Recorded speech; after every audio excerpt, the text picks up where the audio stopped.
Selamat datang ke Future Teknologi. Ini adalah sistem repair. So hari ni saya nak ajar macam mana nak add user. Add user ni macam kita nak masukkan staff kita, staff repair ataupun staff di cawangan lain. Okay. First of all, kita pergi pada user. So klik pada user panel. Di sini akan display lah yang user yang ada sekarang.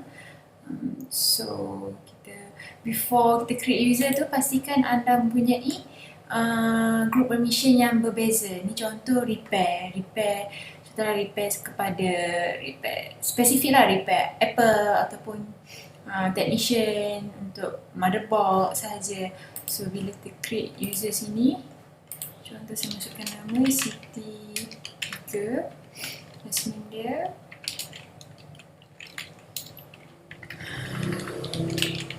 Saya tak ada gambar. Ni pin code. Pin code ni kita boleh gunakan di point of sale di mana ada permintaan pin. Ada pin employee. Contoh saya masukkan 03, nama company anda. So email, nama email beliau lah.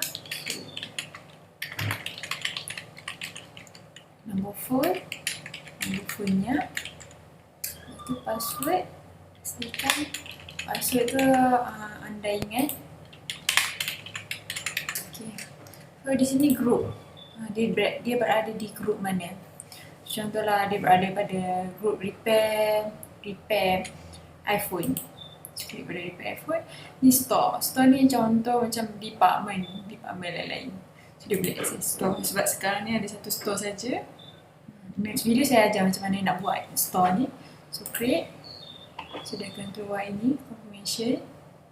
So bagi je kepada sini, aktifkan dia. So dia dah boleh login. Okay, jom kita try macam mana nak login untuk dia. So kita nak upload. Okay, masukkan password yang tadi. So dah dapat masuk.